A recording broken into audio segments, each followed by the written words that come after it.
Welcome to Agenda Edina, a news program summarizing the actions taken at City Hall that affect you most. I'm your host, Dorothea Marty. Construction of 9 Mile Creek Regional Trail through Edina will begin early next year.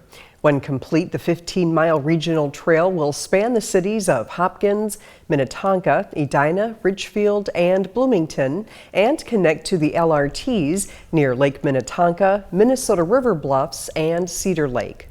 It will also connect to North Cedar Lake and Inner-City Regional Trails, as well as the planned Minnesota River State Trail, Dakota County Big Rivers Regional Trail, Minnesota Valley National Wildlife Refuge Bloomington Visitor Center, and Fort Snelling State Park. Because it's following the route of 9 Mile Creek, trail users are able to experience that natural setting that we've heard from trail users that they prefer to recreate in that natural environment. So in that sense, this trail really offers the best of both worlds. You get the natural setting, and then you also get that connectivity to the regional trail system that really is crucial for bike commuting. While significant portions of the regional trail in Hopkins, Minnetonka, Richfield, and Bloomington are in place, there are missing segments or segments that do not meet regional trail standards. The largest gap in the regional trail corridor is through Edina. The Edina City Council approved the final alignment through the community last month. The approved alignment creates as much distance as possible between the trail and adjacent residences and minimizes the length and height of boardwalks. Adjacent homeowners were offered buffers such as fencing or vegetation where reasonable at Three Rivers' expense. The eastern Edina segment from Tracy Avenue to Xerxes Avenue will be constructed in 2015. The Park District's goal is to obtain additional funding for the west segment so that construction can begin in 2016, immediately following construction of the east segment. Preliminary engineering of the Edina segments is expected to be complete in December. Providing the project is funded and remains on schedule, the trail will open in 2017. An experienced East Coast golf manager recently took the helm at Braemar Golf Course. Joe Aboud began work as general manager last month. Aboud grew up in the golfing community on the East Coast, helping to run a family-owned driving range. Following college, Aboud went on to work for Kemper Sports for 16 years, where he managed 6 different courses in Maryland and New Jersey. He's going to provide great leadership for our team at Braemar, and he also has a lot of experience with golf course renovations, with some changes, kind of being that change agent, and that's those are the main reasons why we really believe that he is a great asset to the city.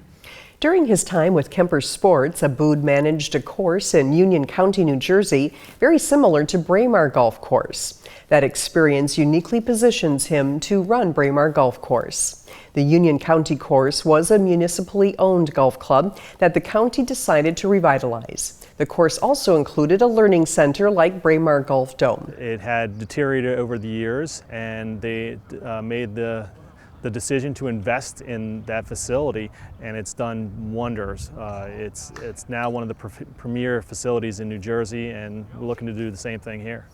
Aboud noted that Union County made the difficult decision to close one of its courses, similar to Edina's difficult decision of closing Fred Richards Golf Course at the end of the 2014 season. Well, the potential for Braemar is endless. There's a lot of good things going on around here. The golf course is in great shape this year.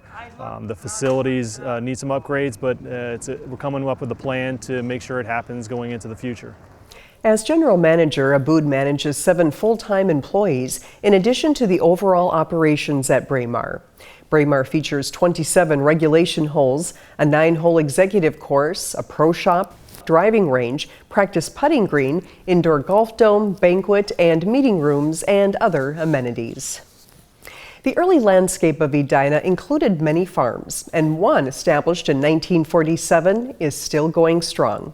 Photojournalist Natalie Gage and I tagged along with the Heritage Preservation Board to visit one of the first nurseries in the city. From the railroad tracks all the way to Valley View is all just Every year, the Edina Heritage Preservation Board tours some of the city's gems for a perspective that can't be fully appreciated reading a report or viewing photographs.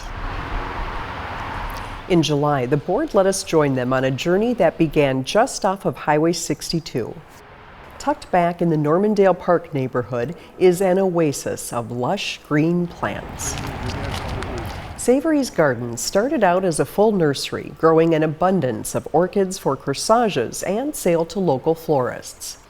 Over the years, Savory's has narrowed their focus to hostas. What started out as 5 varieties has now grown to over 2,000, many hybridized on the premises. But it even amazes me to think that there are that many varieties. Between my husband and son, they probably named a couple hundred varieties of them, and that's always fun, naming them.